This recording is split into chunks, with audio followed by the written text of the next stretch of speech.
अच्छा, अस्सलाम वालेकुम। अब आपके पास है एक्सरसाइज 5.1 का ही क्वेश्चन नंबर 8, जिसके हम 7 क्वेश्चन जो है वो पहले कर चुके हैं। अब हमारे पास है क्वेश्चन नंबर 8। तो सबसे पहले देखिए, आपके पास जो है फ्रैक्शन में जितनी भी वैल्यूज़ आपको नज़र आ रही हैं, आपने उसका लेना है एलसीएम। तो अगर आप देखें तो आपके पास है 2 है और 3 है, ठीक है। तो ये आपके पास इसका एलसीएम जो है वो 6 आ गया। अब 6 के साथ हर फ्रैक्शन को हमने मल्टीप्लाई करना है। तो 6 को मल्टीप्लाई किया, y+1/3, y+1/2, 6 इंटू 2 एंड 6। इससे ये होगा कि आपके पास ये जो फ्रैक्शन आ रही है ये ख़त्म हो जाएगी।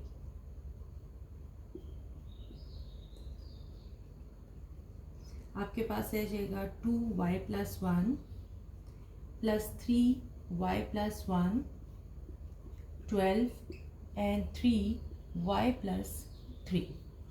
याद रहे कि ये दोनों वैल्यू सेम है, सिर्फ 2 और 3 का डिफरेंस है। तो 2 + 3 जो होता है वो हमारे पास होता है 5y+1, और यहाँ पे है 12 - 3y एंड -9, जिसको हम कैलकुलेट करते हैं तो ये आ जाएगा 5y+5, और ये 12 - 3 जो है -9 जो है वो आपको देगा 3 - 3y। अब आप यहाँ पे आपके पास जो है y की टर्म्स को हम इकट्ठा करते हैं। ये देखिए 5y + 3y that is equal to 3, और ये आ गया -5। तो ये हो जाएगा 8y, और यहाँ पे आ जाएगा -2, और y की वैल्यू आपके पास -1/4। ये आपके पास y की वैल्यू आ जाएगी। तो ये रिक्वायर्ड रिजल्ट है क्वेश्चन नंबर 8 का। ठीक हो गया। अच्छा, अब आप देखें क्वेश्चन नंबर जो है 9 है। फ्रैक्शन में आपके पास 7 और 5 नज़र आ रहा है। तो इसका मतलब ये है कि एलसीएम आपके पास जो है वो 5 × 7 विच इज़ 35। अब 35 को थ्रू आउट मल्टीप्लाई करते हैं तो ये देखिए आपके पास क्या आ जाएगा, 35 1/5 x - 8, 35 4 + x/7, 35 × 7 एंड 35, ये आ जाएगा 23 - x/5। अच्छा, जो वैल्यूज़ कैंसिल होती हैं उनको हम कैंसिल करेंगे।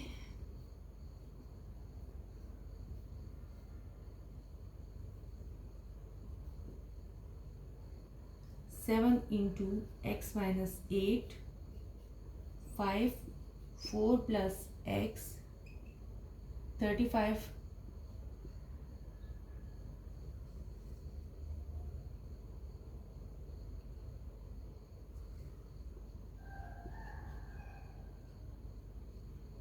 7 इंटू 23 - x, मल्टीप्लाई कर लेते हैं 7x,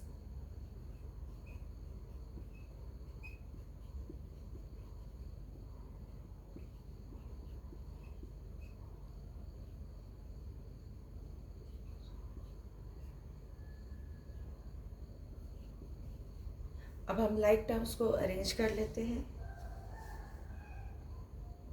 ये देखिए 7x और 12 - 5 12x हो जाएगा। ये माइनस किया तो हमारे पास आ जाएगा -6 और 36। यहाँ पे देख लें, इन दोनों को माइनस करते हैं तो ये आ जाएगा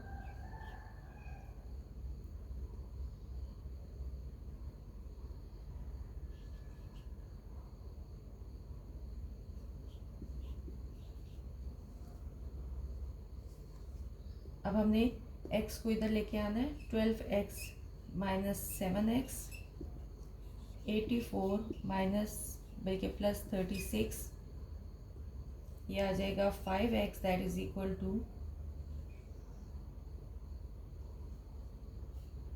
और x की वैल्यू आपके पास आ जाएगी 5x that is equal to 120। So x is equal to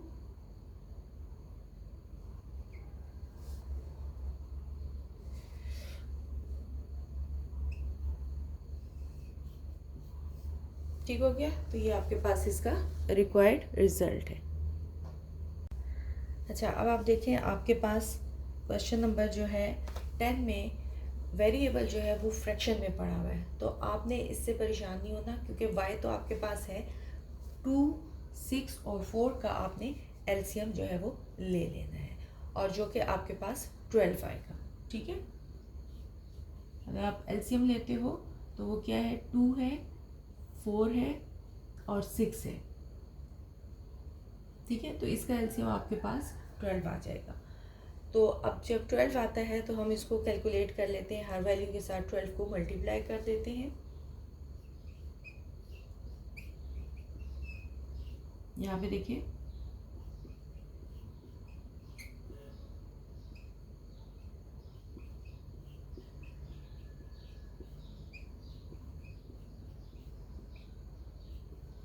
ये आपके पास हो गया मल्टीप्लाई, बल्कि 12y के साथ, आई एम सॉरी, 12y के साथ आपने इसको मल्टीप्लाई कर देना है।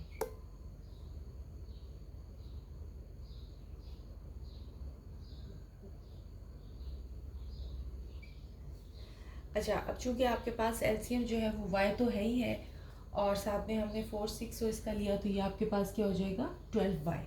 अब 12y को आपने हर वैल्यू के साथ जो है वो मल्टीप्लाई कर देना। तो यहाँ से देखें 2 और यहाँ से आ जाएगा 6, यहाँ से 6 एंड 6 2y आ जाएगा। तो ये आ जाएगा 6 माइनस 2y। यहाँ पे देखें 4 कैंसिल, 4 3, यहाँ पे जस्ट 3 रह जाएगा। यहाँ पे minus 12y as it is रह जाएगा, और यहाँ पे y के साथ कैंसिल और जस्ट 12 रह जाएगा। अब हम इनको सॉल्व करते हैं, तो 6 माइनस 2y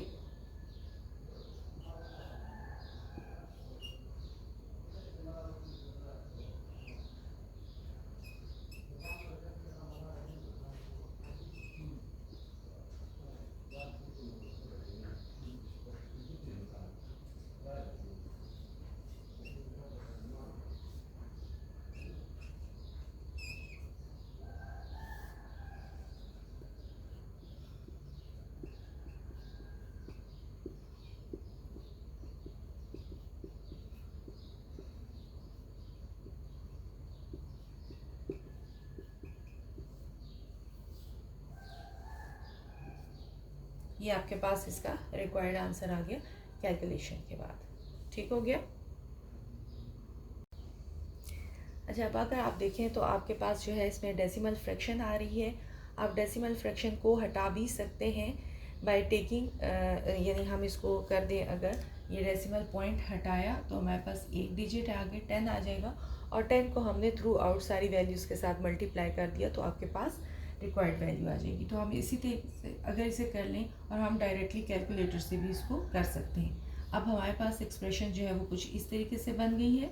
10 हमारे पास एलसीएम होगा, तो 10 जो है वो 4 के साथ मल्टीप्लाई हुआ 40, यहाँ पे मल्टीप्लाई हुआ कैंसल, ठीक है,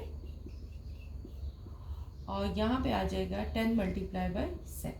अब आप इसको करें, ये हो जाएगा 40, यहाँ पे ये कैंसिल कर दें, -3 एंड 1 माइनस x आ जाएगा, और यहाँ पे आपके पास 70 आ जाएगा।